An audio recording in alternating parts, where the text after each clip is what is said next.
Welcome to Clicks and Coffee. I'm Alexander, and here we dive deep into the journeys of entrepreneurs and marketing innovators. Each episode, we uncover the challenges, triumphs, and unique strategies of our amazing guests, giving you valuable insights and inspiration. Our goal is to build a community of growth oriented professionals ready to learn, collaborate, and thrive in the ever evolving world of digital marketing. So, whether you're here for the latest trends, are looking for that next big idea, you've come to the right place. Let's get started.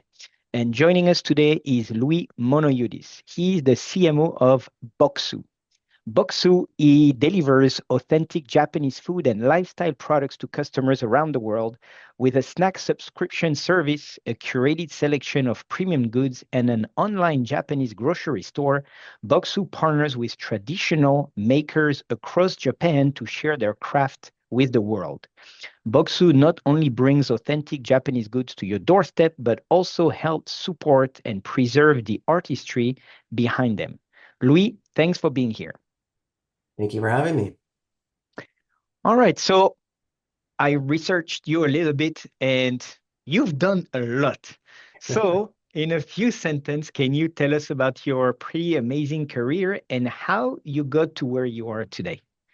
Absolutely. I have taken a bit of a circuitous, sorry, man. I've taken a bit of a circuitous path to where I am today as the Chief Marketing Officer of Bokksu.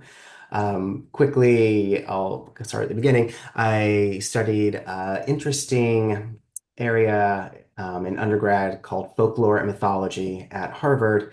And it sounds a bit obtuse, but it's effectively all about the power of storytelling. And when you think about what brand and marketing is at its core, it's storytelling. So that was a great foundation, really understanding the power of narrative structure, ethnographic insights, all of that. Had my first job at a big agency in Chicago called Leo Burnett, doing brand strategy on companies including Motorola, Morgan Stanley, Sprite, and that was an incredible foundation to see how these huge You companies. started off at a pretty high level already. Yeah, it was an incredible experience. And then I moved to New York. I wanted to be in fashion, so I got a second degree at Parsons in fashion, and Wow. then spent Okay. about a decade in corporate fashion here in the city at Calvin Klein, Tommy Hilfiger, John Varvatos, helping those companies launch new divisions, new price points, etc. And then pivoted into the early stage e-commerce ecosystem, really focusing on brands that are CPG, fashion, luxury, etc. But really looking at those that are, at that premium and above price point is really where I have the most comfort. So, yeah, been at Bokksu since February of this year, and it's an incredible company. Cool. Wow, that's quite the journey. And so how did you end up at Bokksu? And how is there like a interesting story behind it? Because going from fashion to, Japanese subscription, authentic goods is a pretty big difference. Yeah, so Bokksu, when I learned about the opportunity, I got really excited about it for a few different reasons. First and foremost, no matter what company you're at, it's the people that you work with that are the most important in terms of your overall happiness. And our CEO and founder, Danny, is absolutely incredible, so gregarious, so smart, so forward-thinking. And then the rest of the team I met was just incredibly dynamic, and I knew I wanted to be part of that team. Something also interesting is that the team were headquartered both in New York City and then Tokyo. Of the team, over 60% identify as a person of color or someone who's queer. And we just had a leadership retreat this week. And I think out of the eight of us, only one person doesn't identify as queer, which we thought was really unique. And we were making a bit of a joke about it. But what comes from that is when people, not just at the senior level, but below, realize that this is an environment where you can show up to work and just be who you are and not necessarily have to mask certain parts of your personality or your background. It allows that I'm sorry, that personal comfort allows for a professional comfort. And so you realize you really are just going to be judged on your ideas and what you're bringing to the table. So it's an incredible place. I love Japanese culture. I've been to Japan several times before I joined Bokksu. And something else that's great about the company that got me really excited is its portfolio structure. So we have actually six separate brands under Bokksu, three subscription boxes, and three marketplaces. So in many ways, the marketing team almost works like an internal marketing agency where we have six different clients, if you Clients. will, different Facebook pixels, different Shopify websites, different core customers, different audiences we're serving. Wow. And so on the Bokksu website, I was looking that you guys have some competitors, but what is I would say like the what makes Bokksu special? What sets it apart from the other stores or the other similar type of business? It comes down to listen, I'm not going to say anything bad about our competitors. I think they also have, good product, but at the end of the day, we focus so much on the quality of the curation, and we were the first player in the space. So Danny launched the company in 2015 and grew it to what it is today. We have long-standing relationships with a whole network of small, independent, family-owned businesses in Japan that for many of them were their only kind of retail outlet, if you will. Oh, And it's wow. really those relationships that have taken years to build, that trust to build, that allows us to bring absolutely unique items to our customers. So it's really the idea of getting like the really good products, authentic products from Japan and not like the big corporation products that, people know, but not necessarily like the best. Yeah, and we do have a range. So our core box, the Bokksu branded box, is very premium, very elevated, incredible flavors. We also have another box, the Japan Crate box, which is much more pop culture, anime, manga, Comic-Con in terms of its overall aesthetic. Um, and with that one, sometimes we'll get like, fun flavors of, brands that you might be familiar with, like a matcha flavored Kit Kat or a ginseng infused Red Bull or things like that. And, the customers there just really love that as well as some of the really unique items that we're sourcing that you can't find anywhere else. Okay, wow. So that's really cool. So you're really covering all of the bases and all of the potential taste from clients. Um, no, that's really amazing. And so what I wanted to know is, do you have any recent project or recent campaigns that you guys have done that have been very successful that you're really proud of at Bokksu? Or since you arrived, Mm. because it's kind of you arrived this year, so I don't know if you had any project that already started or performed that was amazing.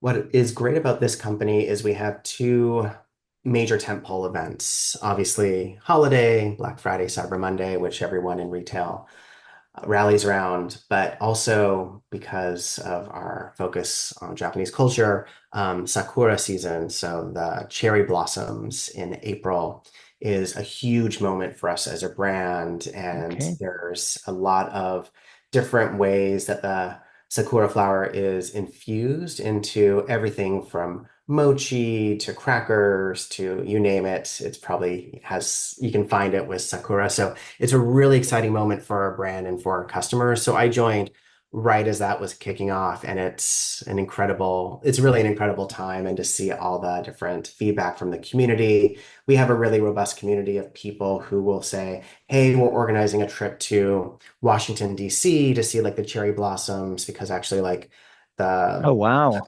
they kind of bloom at the same time based Yeah, on yeah. the way the hemisphere line. So it's great to see just how excited our customers get about that too. No, I used to live next to one, and yeah. when it blossoms, it's just like it was just one tree, so I cannot imagine when it's like, Yes. a whole group of tree, but just one is already so incredible. And so in Japan, so they use those flowers to do some products, but it's really just during that time. Everything during that time, it's a moment of celebration. There's so much tradition around it. People just get very excited. So it's, something that we're able to take that excitement and share it with our audience. And those who have been with us, for a long time really look forward to our curation around that period as well. And so you were talking about a big community. Do you guys have a Facebook group, or how is that community organized?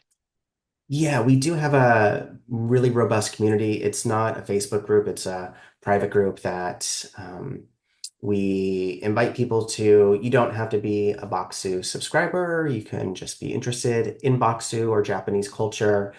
They do, and we don't do a ton. We really want the community to, be self-sufficient, but we will give them early access to new drops, give them special discounts, use them as a sounding board if we're considering trying something new. Hey, is this of interest? And then it's great because you'll say, hey, we're doing a meetup here. If someone wants to meet us at this Japanese cafe, everyone show up. So it's great to see. And, also people be like, hey, I'm going to Okinawa. Like, does anyone have a good tour guide or a recommendation for an onsen or something like that? Oh wow. Okay, that's pretty cool. I didn't know that, so that existed. Have you heard about the brand called Obvi? I don't It's a think so. supplement brand, but one of the things that they've done that really helped them create also that community was to create a Facebook group, and similar to what you were saying, we're using it as a sounding board, but really was a place uncensored for people to talk about. So like, it's run by the brand, but they do not suppress messages that go, somebody's not happy. Well, they're going to answer to that person and really let it be there. So that way they know that there is they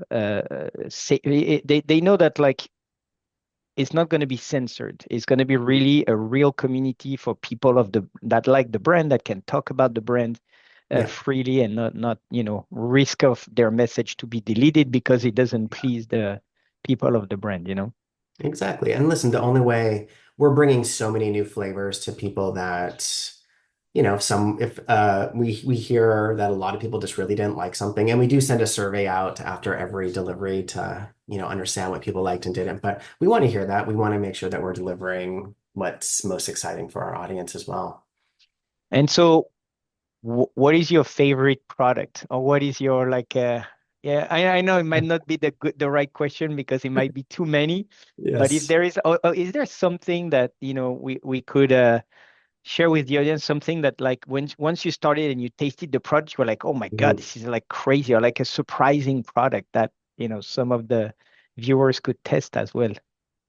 There's two. I have a real sweet tooth. So the first is I love mochi. I love the Oh, texture. I love almost every flavor of it. And there's always a new curation coming.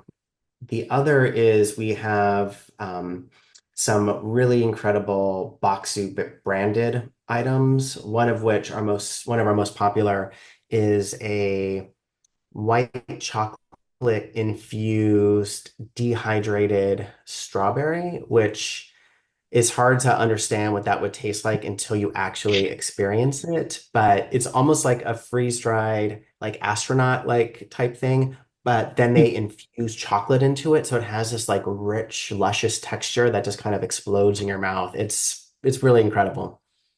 Wow, yes. Let me see if I can. What is the name of the product?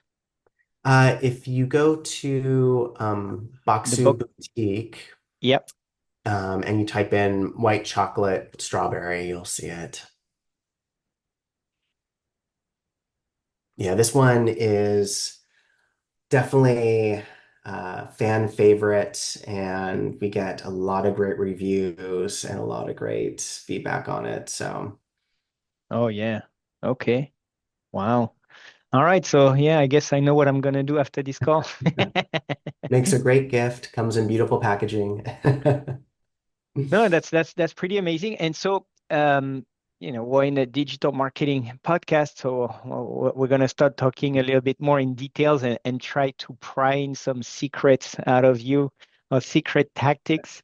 But so I'm interested to know why you guys, or maybe that was before you, but why you guys doing different websites for the Mhm. different brands, as you were saying, and not why just have, like, for example, Bokksu Boutique and then subdomain, in the menu, and just have, you don't want to think about it, click here and we'll send you a box every month or something like that. What was that? What was that strategy for? Mhm. So two of the websites are from an acquisition that happened probably around this time last year, so Q3, Q4 of 2023, where we acquired a competitor, Japan Crate, which is the box we were talking about earlier, that's more anime manga focused, and it has a sister website called Sugoi Mart, where you can go and buy individual items. So, a lot of figurines, Pokemon, Sailor Moon, of that ilk, different flavors of Red Bull, all different snacks and treats, and a lot of locally sourced items. Um, so that those are two different websites. Then we have Bokksu.com, and there's a few different brands that live on that.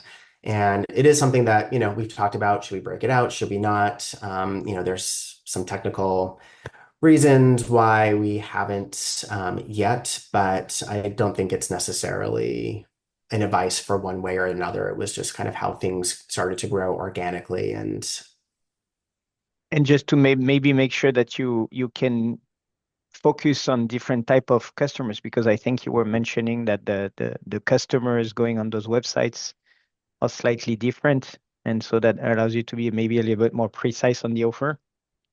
yeah, and so Bokksu, the monthly subscription, Bokksu Boutique really started as a place where you could go and say, "Hey, I love this, whatever was in the box. Let me just buy more of it." But then it started to grow into more of a gifting platform. So if you go there now, there's a lot around things you can get for the holidays or graduations or weddings or housewarmings, just really beautifully curated assortments. And so it's kind of, taken on a bit of a life of its own from its original inception.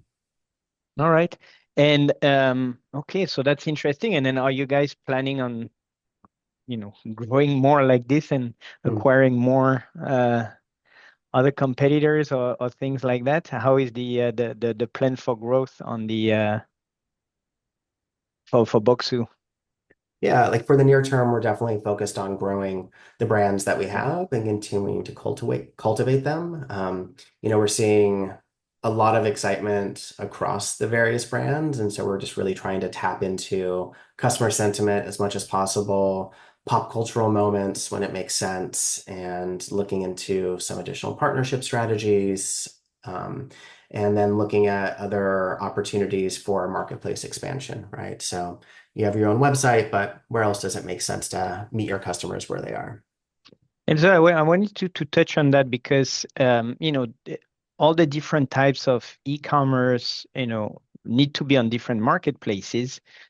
And I'm interested to learn a little bit more about what Bokksu is doing, since you were talking Mhm. about special occasion, things like that. Now we're starting to see some platforms that curates gift for employees or curate gifts for clients, and it's almost like a little marketplace, for brands to be able to showcase and to kind of trying to see where you guys are today, and where are you trying to be, in the near future, or at least in the next year, Mhm. that you didn't think about and you're like, "Yeah, oh yeah, we should do that." Yeah. Right now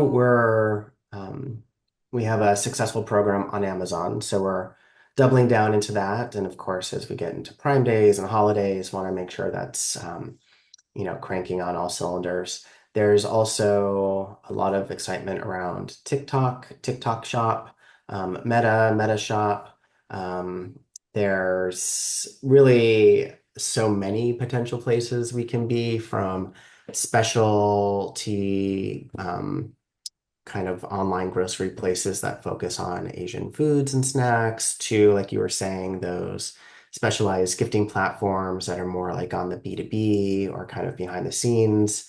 And then there's up and comers like Flip, a mobile shopping app, which I worked with in a previous company and had success with.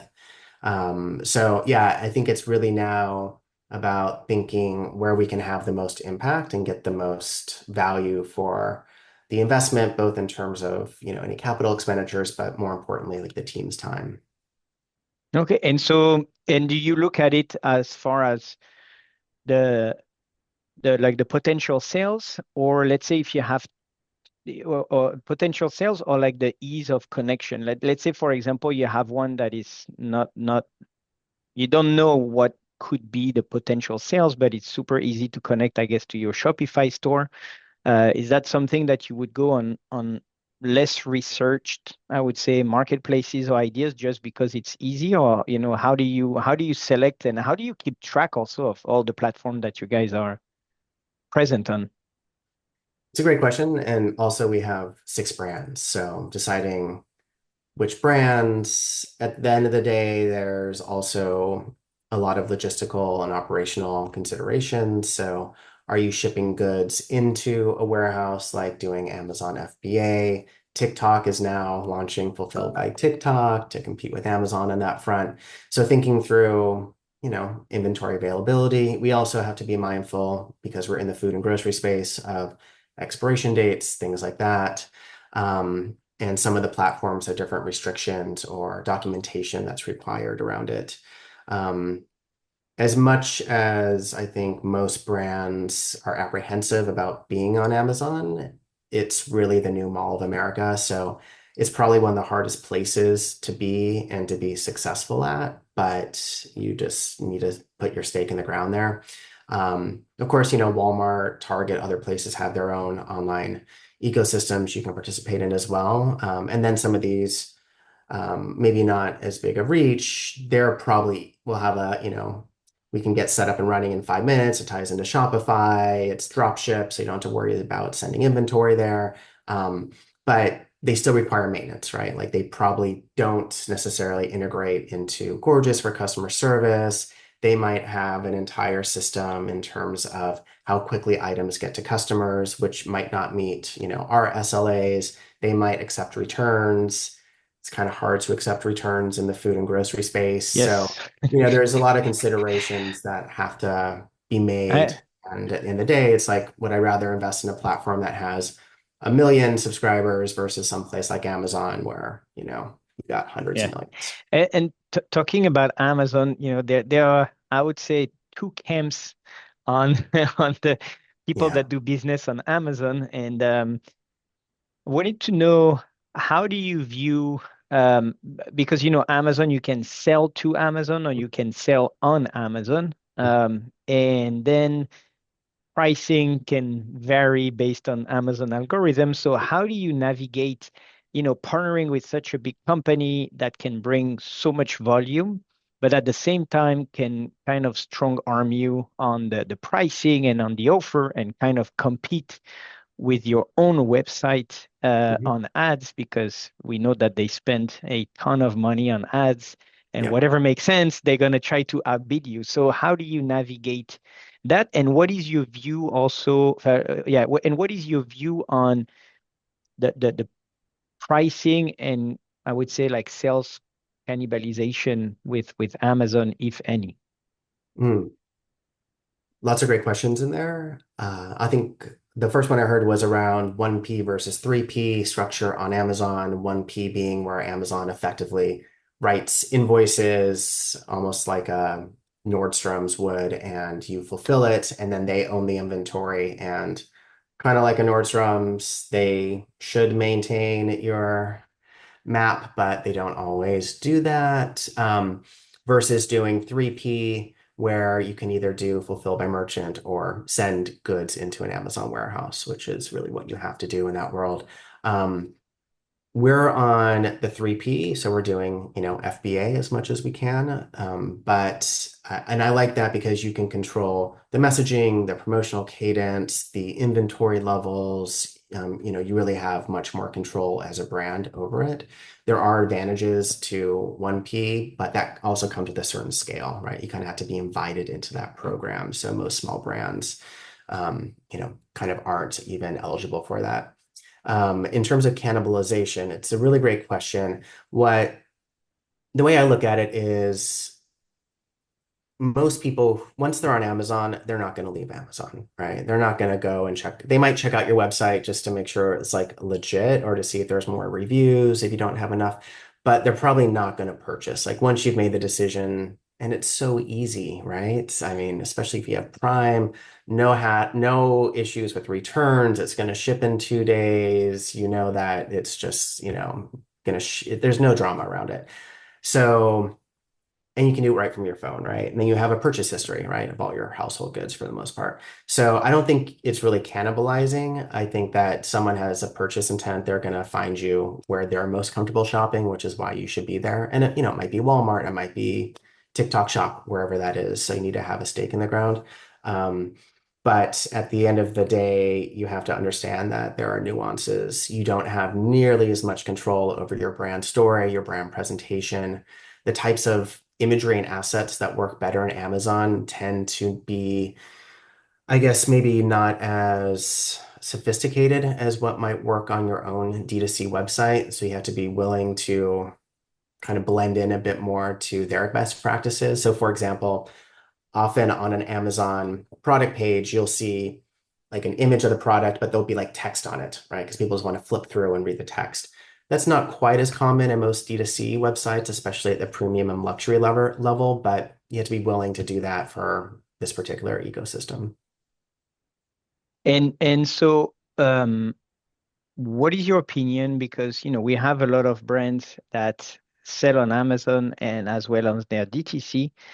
Um, in your opinion, do you think that on Amazon you should have the same price, or do you think you should have like a little bit more expensive price on Amazon to kind of make sure people check out your website, or it doesn't really matter, it's like wherever the shopper shops? The pricing strategy is tricky. So if you're just selling on your own website and your Amazon, you can play with prices. For the most part, people probably will still pay a premium. I mean, I think if you're buying most household goods on Amazon, you're paying a premium versus going to the grocery store. So, or Costco or someplace like that. So people are willing to pay a bit of a premium.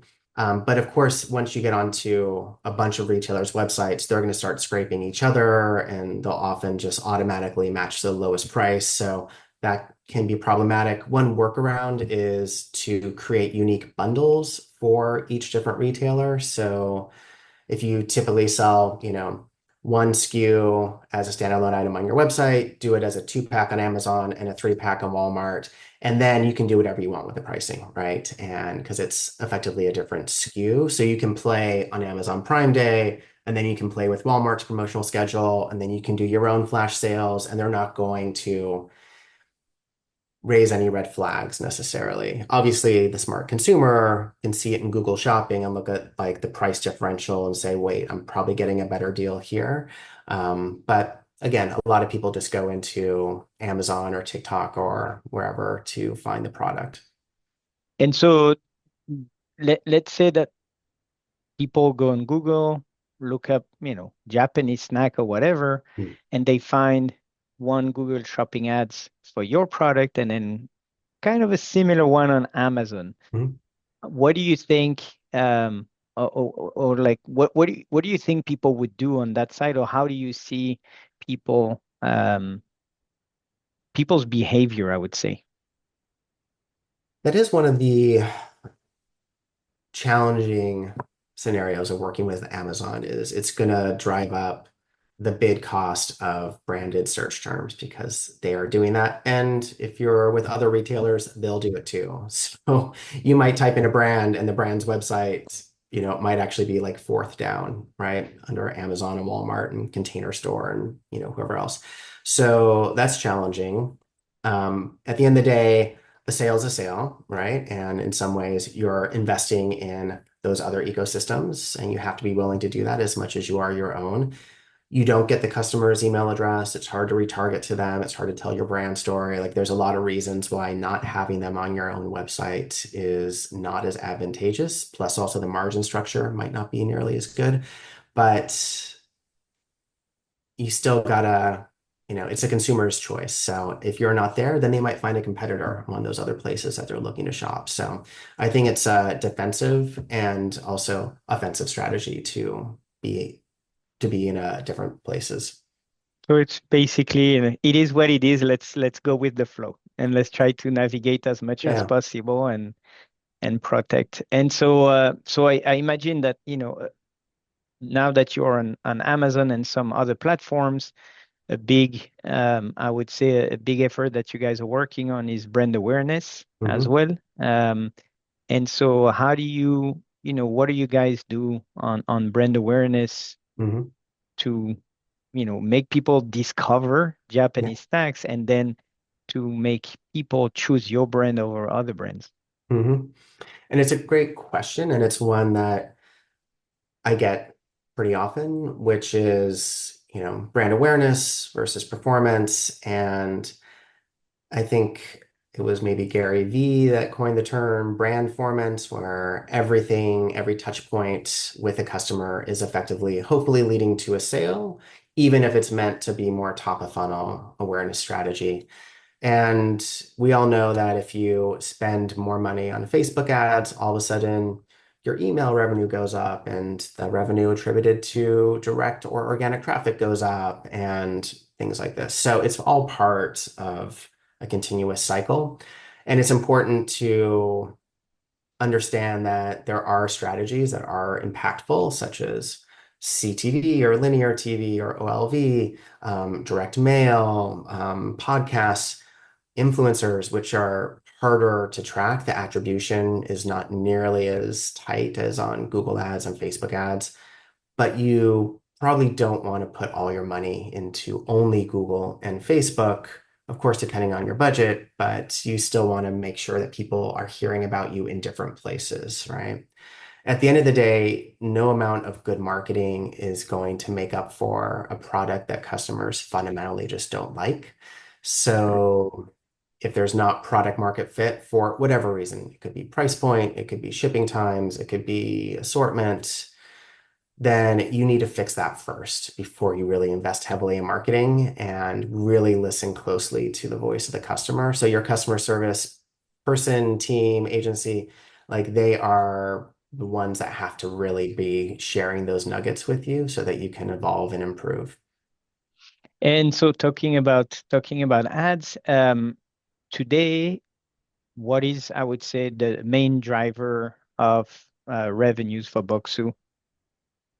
So Bokksu, I'll talk about the subscription box. We have, three main pillars, which are acquisition, which every brand has, retention, which every brand has, and reactivation, right? So obviously retention and reactivation are going to prolong that overall LTV of the brand. And like many, particularly those in the subscription space, we're really focused on that initial CAC. So making sure that all the numbers work out based on typical hold time of the subscription, et cetera.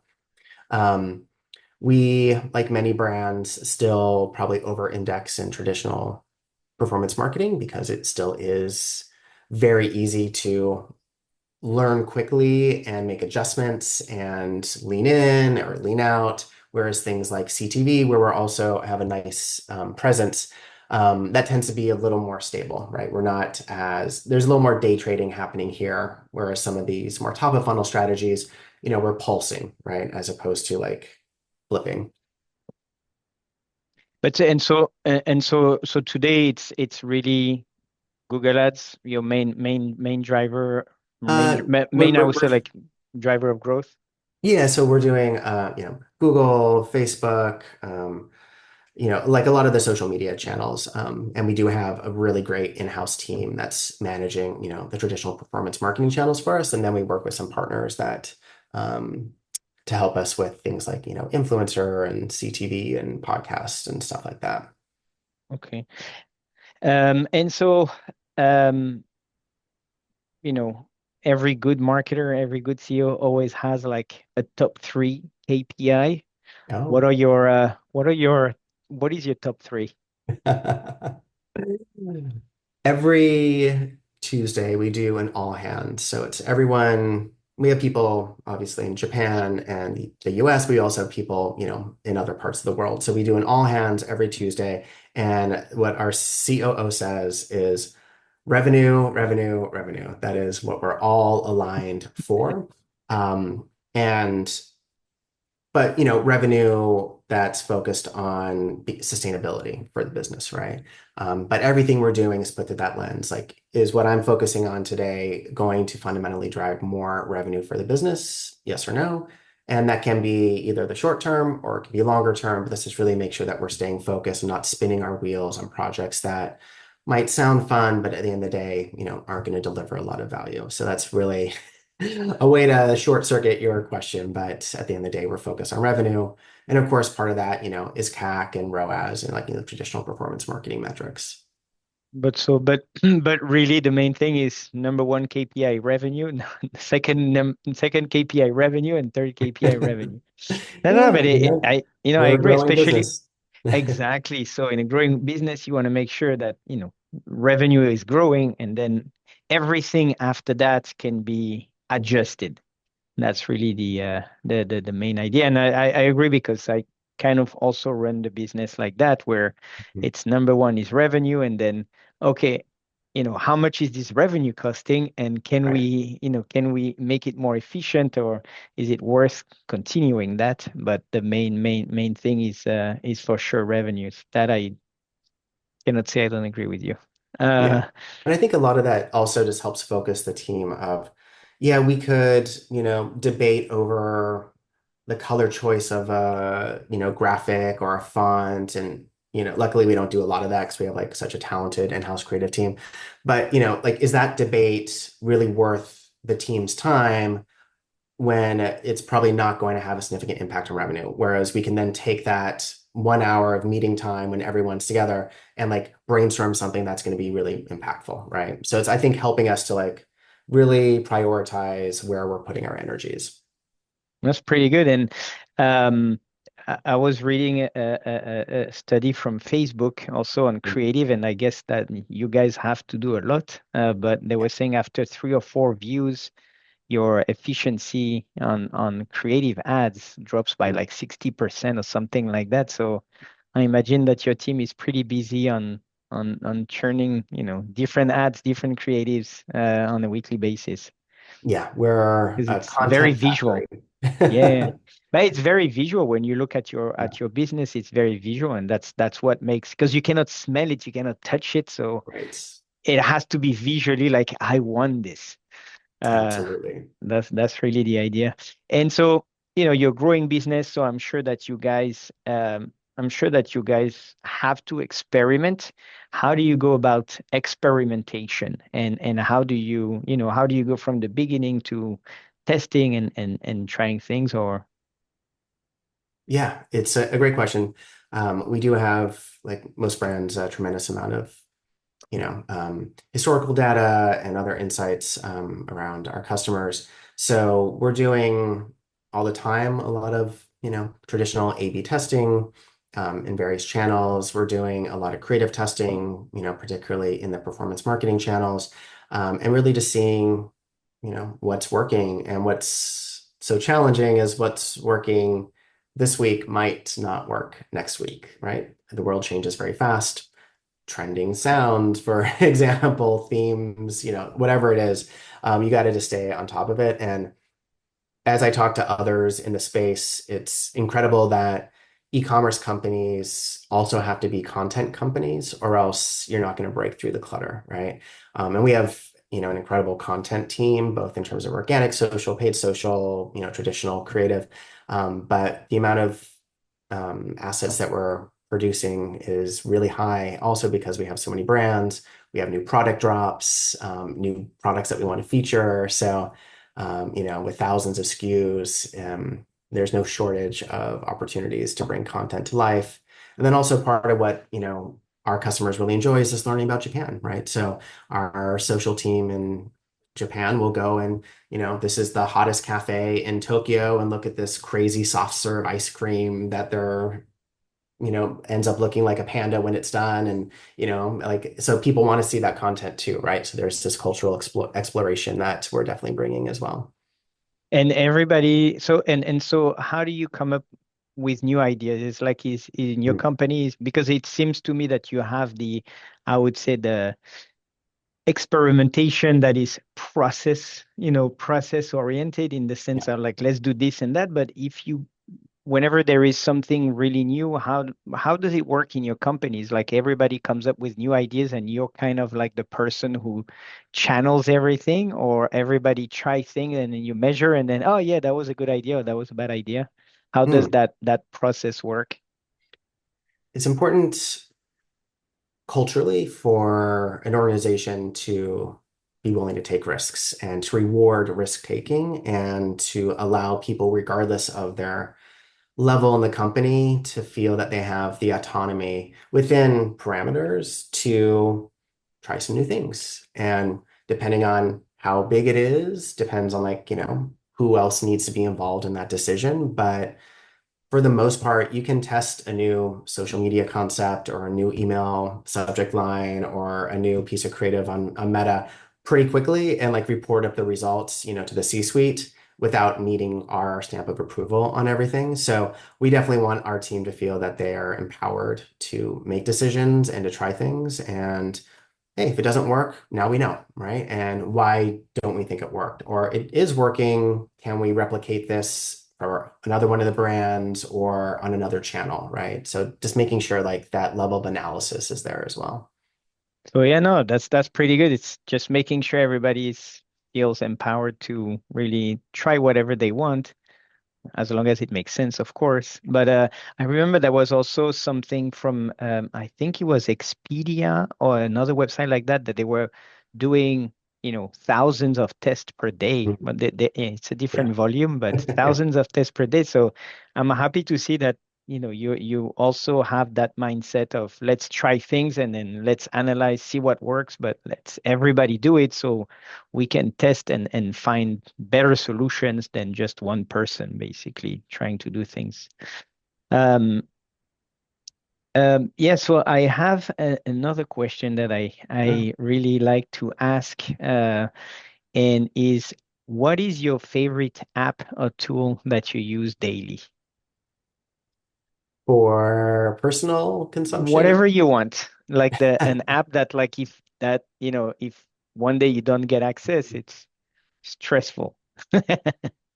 I have been doing e-commerce for many years now and I've been on platforms that were not Shopify. And at the time, I thought, why is this so hard? You have to have a dedicated server and SSLs and credit card process. Like nothing was under one roof, and Shopify just makes it so easy.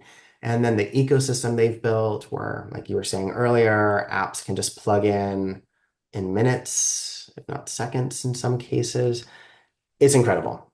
So I would say Shopify is the one tool that has revolutionized our entire area of work. It's definitely it's a double-edged sword though, right? It's never been easier to start an e-commerce company. Anyone can do it, but it's never been harder to break through the clutter because there's so many out there. So, but yeah, it's definitely the one. So it's funny. When I was looking at Bokksu, the very first thing I did was I went and like checked out their tech stack, and I was like, okay, Shopify, good. I had a few other ones I really liked. I was like, okay, good, good, good. Yeah, sorry, I cannot come to your company. You're not on Shopify. Sorry, I'm not gonna do that. No, I agree. We're on Shopify as well for my other business, all security equipment, and totally agree with you that it made our life so much easier. And then the cool Yeah. thing is, we don't need like an entire team to maintain the website. You really need a couple of people, and then if you need customization that's pretty easy to find as well. And so since we're talking about Shopify, are you more the type of guy that's going to look at hourly sales or daily sales? We're looking at, excuse me, we're definitely looking at daily sales. If we're seeing a crazy spike, then we'll be like, what's going on here? Um, but I think you can also get a little caught up in the emotional roller coaster if you look at it, on the hourly basis. The one, of course, I do love to look at it hourly and report out on a big sale. So like on Black Friday and Cyber Monday, like I'll be in a Slack there. I'll be like, we hit this threat. Okay, now we're here. Now we're here. Now we're here. It kind of, because that's a lot of fun. Like you just see the numbers go up in a really exponential way. Or if you get featured on like Good Morning America or, something like this, it's going to have a big spike in your sales. So that's fun to look at. I know that there are some founders who get really into like the hourly by hourly, and sometimes that can be really exhausting both for them and for those around Do you them. have it on your phone, the Shopify Oh app? yeah, of course. I have the Okay. Shopify app, I have the Amazon app, I have all the apps on my phone. And I am Uh, checking. I love no, to look at because yeah, I like even put it as like a widget. yes, yes, yes. So that way unfortunately, I'm more of the hourly type guy. Okay. I would say not hourly. I was like my two, I would say I always look at it, but really my two things is 12 p.m. and then afternoon. So Mhm. like 4 or 5 p.m. Then that's really what I pay attention to see like are we pacing for a good day? Or, sometimes it started off well and then kind of dies down after 12 and you're like, what's going on? And then also allows me to talk to the team and be like, what's happening? What's happening? We should be at this level by 12. What's happening? And but sometimes it happened that we had some technical issues and we cut the technical issues midday because of the fact that we realized that, we're not getting Yeah, any sales. So yeah. that's pretty cool. Is there any excited project, upcoming project that you're super excited about for Bokksu that Mm, we? absolutely. We just launched in pre-sale two, actually three advent calendars for holiday, and they are gorgeous and so fun. A range of price points, from I believe it's like 149 up to 499. Absolutely stunning packaging. The most expensive one it looks like a lantern and it has 12 days. So these beautiful boxes that pull out with like super premium items inside. And then when you're done with it, you can take the top off, this beautiful kind of die cut lantern and put not a real Uh, candle, but like, uh, a LED candle in it and it functions like a lantern. Like it's just incredible. wow. Okay, so well, I guess you'll send me the link and we'll put the link in the description of the Yeah. podcast. Yeah, so Oh, for that's sure. great. That's great. We also have one that's 179 now. It's gonna pump up in price a little bit as we get closer to the holidays, but it has all this gold foil detail on it, and it's inspired by the Japanese art form of kintsugi, which is when a piece of like ceramic or porcelain breaks. Traditionally, you wouldn't throw it away, you would fuse it back together, but you would use gold to do it. So you would see all the crack lines, and Yeah, yeah. our designer did a beautiful job interpreting that for the holidays. Wow. Yeah, no, that's one thing I discovered not too long ago, and it's pretty interesting, that concept of like it's broken. We know it's broken, but we're gonna make it more beautiful, Yes. uh, of giving it a new life. All right, and then I always have a question that I love to ask, which is could be another entire podcast, but we're not gonna do that. And is what are you excited about in the world of digital marketing, and what are you worried about? Worried about the continued increase in the cost of acquisition. It seems to be getting harder across the board. So that's challenging for everyone in digital marketing. Very excited about the opportunity to meet people in different areas of where they just natively want to be, right? So I think that TikTok Shop is a really exciting opportunity. They're definitely focusing a lot on live shopping as an initiative. So seeing where that goes is could be a lot of fun.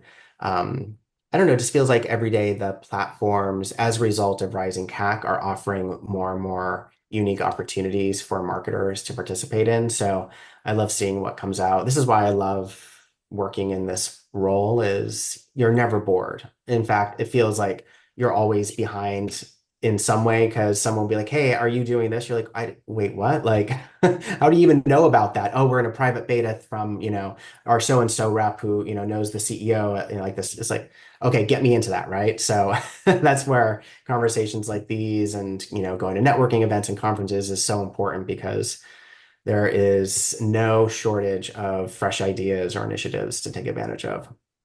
But that's a personality to have because when you say, you're never bored, so for some people, it's like, please don't do that to me, please don't change every 6 months. But that's what we tell people also. It's like, a big thing that people don't realize is like I haven't changed anything in my business and I don't understand why it's not working anymore. Well, Mm. because Google, changed their algorithm every quarter Yeah. or every 6 months and you kind of have to readapt everything you're doing. It's not like drastically changing, but you have to adapt to the new rules and regulation to make sure you make the most out of everything that you have and you make the most out of the budget that you have as well, because not having the proper, I would say the proper listing, the proper way of talking about your listing and all the things that, make in the end make your ad cost more. Yeah. The way I look at it is, regardless of your budget, it's an investment portfolio, and you don't want to be oversaturated in any one aspect of the portfolio. And there are brands that if TikTok changes their algorithm, if YouTube changes their algorithm, if the Google SEO algorithm updates again, like their business will be significantly impacted. So as fun as some of those initiatives are, they can be very spiky. You also need to invest in some of the, I call them more like the bonds or, typical annuities, right? It's like you got to have a good SEO strategy. Is it super impactful right away? No, but over the long term, it yields dividends. You got to have a really solid life cycle strategy. You got to do all the things so that if this goes haywire, and it will go haywire at some point, you still have something here that you can rely on, and vice versa. Yeah, to make sure that it kind of balances out as updates are coming in. Yeah. No, Louis, it has been a true pleasure to have you. I, know we could talk about this a lot more, but we cannot. I don't want to take all of your day and to ask you, and to ask you questions and then talk about marketing. But I really appreciate it. I'm super excited for Bokksu. I think I'm gonna try. Actually, my daughter loves anime, so maybe I'll send her a little surprise package for her and see how she likes it. And I might try also a box for myself, just because I love snacks uh, Wonderful. from all over the world. But I love Japanese. One of the things I love to try things, and so my wife always cracks up that like every time there is a new soda, like all those new Mm. sodas are coming up, I always go and like buy the weird flavor or something like that to try. And so, I think that this kind of boxes also allows you to travel a little bit and then try things that you cannot find out, you cannot even fathom in the US of some Mhm. kind of flavors and everything. So super excited to get started. So I really do wish you all the success for Bokksu Market, Bokksu Boutique. And what are the other ones? Bokksu Snack Box, which is the monthly Snack subscription box. box. We have a partnership with Hello Kitty. It's an officially licensed subscription box. We have the Japan Crate subscription box. We have the Pan Asian online grocery store, which is Bokksu Market. We have Bokksu Boutique, which is the gifting platform. And then we have Sugoi Mart, which is the more Comic-Con collectible focused Oh, marketplace. that's the one I'm going to say. What do you, how do you spell it? Sugoi, Sugoi, Sugoi Mart, which means like awesome in Japanese. Super. My favorite word is kampai. Yes. All right, Louis, thank you so much.